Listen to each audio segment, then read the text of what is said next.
इनके फॉलोवर्स हैं, ये लोग ऑलरेडी सुपरस्टार्स हैं, इनके पीछे सपोर्ट है, इनके पीछे बैकअप है, मेरा क्या मेरा वो आउटबर्स्ट और एग्रेशन इसलिए बढ़ता गया क्योंकि मैं बहुत अंडर एस्टिमेटेड थी लोगों से और मुझे काफ़ी नीचा समझा जाता था। ऑफ कोर्स मैंने बहुत बुरा किया, मैंने उनके पैर छुए और वो एक मेरी तरफ से एक पहल थी माफ़ी मांगने की। और बिग बॉस OTT 2 के घर से बाहर हुई वो कंटेस्टेंट जिससे घर में रह के कर दी बोटी बोटी सबकी, बेबिका।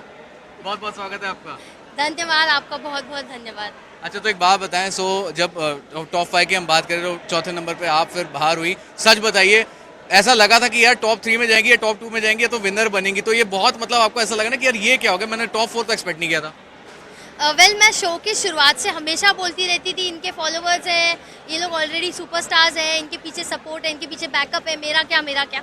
तो मेरी इस बात को लोग कहते थे ऐसा नहीं होता, बट इतने आगे आई हूँ तो मैं सिर्फ बिग बॉस की ऑडियंस की वजह से आई हूँ। जो रॉ, रियल और ओरिजिनल 17 सालों की जो बिग बॉस की ऑडियंस है, उन्होंने मुझे उभार कर इतना आगे लाया है, क्योंकि मैं तो अपने पीछे नहीं लाई थी भाई सपोर्ट सिस्टम।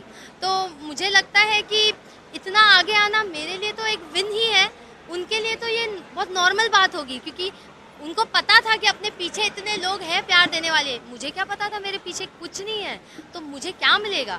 तो सबसे चैलेंजिंग और अनप्रेडिक्टेबल मेरी जर्नी रही है, और विनर के हाथ में भले ही वहाँ ट्रॉफी आई है, बट असली विनर तो मैं अपने आप को ऑलरेडी समझती हूँ। क्या बात है, ऐसे कहते हैं स्टाइल, इसे कहते हैं एटीट्यूड।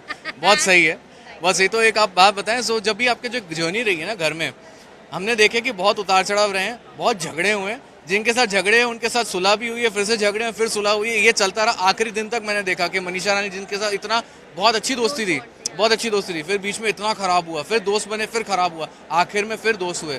ये जो आपकी जर्नी रही है, मतलब कई बार ऐसा हुआ ना कि अगर हम सोशल मीडिया पे देखते रहे, जो एपिसोड होता है उसके बोलते हैं बेबिका तौर पे बहुत झगड़ा करती है, बहुत ये करती है। How do look upon your journey? आपको क्या लगता है वो नेचुरल था? व्हाट वाज इट एग्जैक्टली कि आपको इतना वो आउटबर्स्ट हो जाता था? Do you regret somewhere on कि यार थोड़ा कम हो सकता था कहीं पे? वेल आई डू थिंक कि मेरा एग्रेशन कम रहता तो चीज़ें काफ़ी अच्छे से चल सकती थी, बट मेरा वो आउटबर्स्ट और एग्रेशन इसलिए बढ़ता गया क्योंकि मैं बहुत अंडर एस्टिमेटेड थी लोगों से और मुझे काफ़ी नीचा समझा जाता था, और लोगों को अपने कमाए हुए फैन बेस का ज़्यादा घमंड भी था, तो मुझे सबसे निचला समझा जाता था। तो जब आप एक इंसान को बार बार ठोक के महसूस कराओगे कि तेरी हैसियत नहीं है और तू हमसे कम है, तो वो कभी ना कभी तो उभर के एक लावा की तरह बाहर आएगा, एक बबल की तरह। घर में ज़्यादातर लोगों ने मुझे पोटेंशियल नहीं देखा, साइरिस सर और पूजा मैम के अलावा किसी को मैं काबिल नहीं लगती थी, और जिनको मैं काबिल लगती थी उनकी पारखी नज़रों ने देखिए मुझसे भी अच्छा प्रेडिक्शन कर लिया मैं कहाँ से कहाँ आ गई।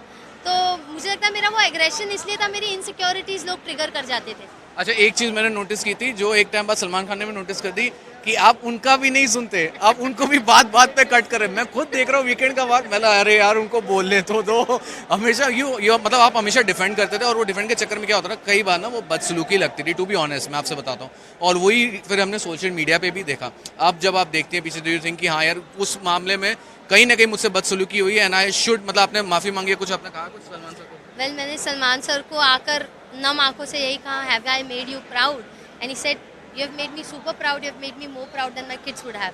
तो ये बहुत बड़ी बात थी, एंड ऑफ कोर्स मैंने बहुत बुरा किया, मैंने उनके पैर छुए, और वो एक मेरी तरफ से एक पहल थी माफ़ी मांगने की। और बस कि हाँ, मैंने एक नादान ना समझ लड़की की तरह डिफेंस मोड ऑन करके, सर आप मुझे बोल रहे हैं पहले मेरी सुन लीजिए, मैंने ना समझी की है कि मैच्योरिटी दिखाई, बट सर ने फिर भी मुझे एक छोटे बच्चे का हाथ उंगली पकड़ के आगे ये बेबिका बोल के आगे बढ़ाते रहे, और सबसे ज़्यादा कंसर्न लगे मेरे लिए वो।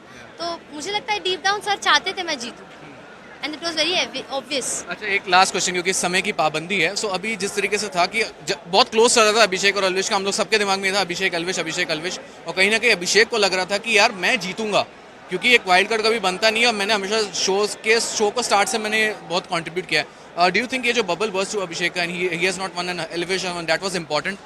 इट वॉज़ वेरी इंपॉर्टेंट, क्योंकि बात सिर्फ बिग बॉस के खेल की या घर की ही नहीं है, असल ज़िंदगी की भी है, कि जो दिल साफ रखता है और दिल से खेलता है और दिल से चलता है वही आगे आता है।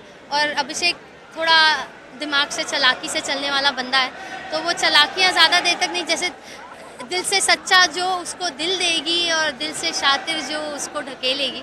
और इस बात की अवेयरनेस अभिषेक को हम देने की कोशिश भी करते थे, बट वो काफ़ी सेल्फ एब्जॉर्ब्ड इंसान रहा है, तो सुनता ही नहीं था यार, फिर झगड़े हो जाते थे। चलो, वन लास्ट थिंग, बोटी बोटी सिंगल का कुछ प्लान है ना लॉन्च करने का, कब होगा? डेफिनेट अगर लोगों का इतना प्यार मिल रहा है और लोग चाहते हैं तो डेफिनेटली होगा और जल्द से जल्द होगा।